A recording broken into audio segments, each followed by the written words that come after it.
afraid I have a very small role in this. So because I'm just working with some PhDs. So what I know as a PhD supervisor and what we discuss, of course, with our PhD students is about the importance of ethics and ethical approval, what should be in it, what are the impact, complication, how to write it, the importance, etc. So that is discussed. And that's now really what I actually do. And I just got yesterday a question from a group of PhD students who also have to supervise master thesis. And they asked me if we could organize a course because my other job is faculty development lab.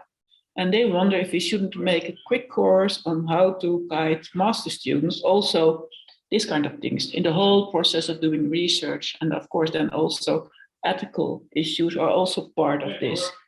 And I think that's a quite interesting question to offer such a course to PhDs because they often also have to guide, supervise master students. And I just sent a mail around among our faculty, in our department to see, don't we have anything like this in the past, or can we use something so that we also are going, that this good idea? Because I think if people understand what they have to do for their own research and even they can explain it to others, that's the best way to see if people understand it. So that would be, I think, a good idea to offer such a course in how to guide master students in their process of doing small research, what steps are important.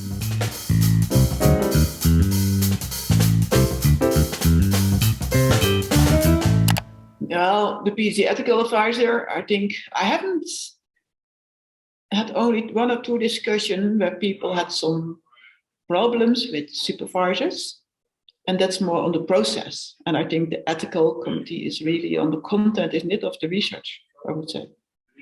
So the ethical committee who have to judge your research proposal, the population group, your method section, things like that. And I had also some working issues people approached me for.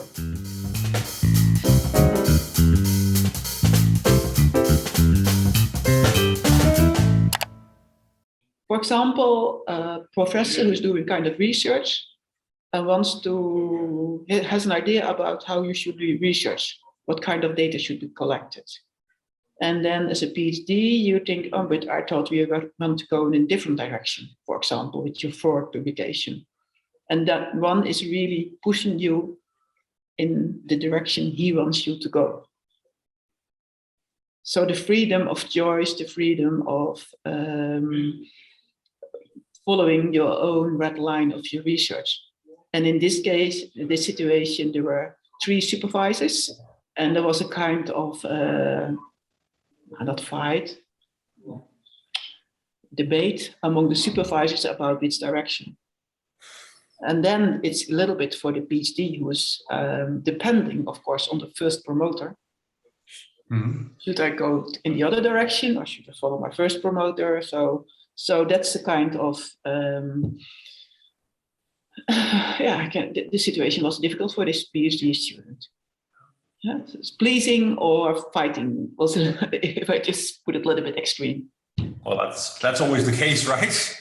Yeah. So like I have an example, okay, can you stick to your own idea? Can you stick to the previous one? Do you have enough power as a PhD to start a debate?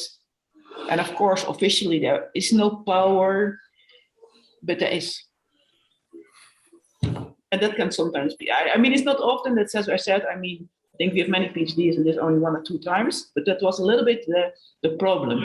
The PhD was very insecure, and then everything, the whole process of collaboration is really, really going very bad.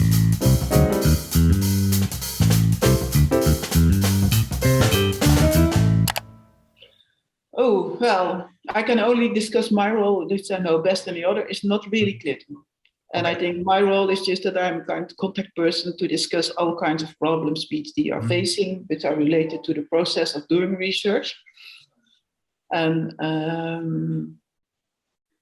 one of my colleagues is in the ethical committee of FHML.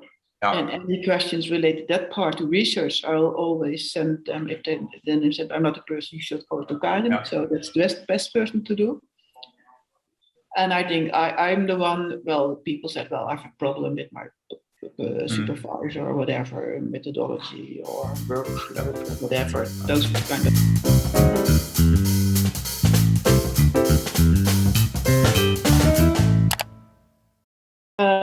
It's told to all the students coming into our department, and if they are around, I always see a new face. So sometimes I also yesterday I said, "Oh, it's a new face." We already turned to be a student for a PhD student for 1 year and a half, but due to COVID, I never saw him.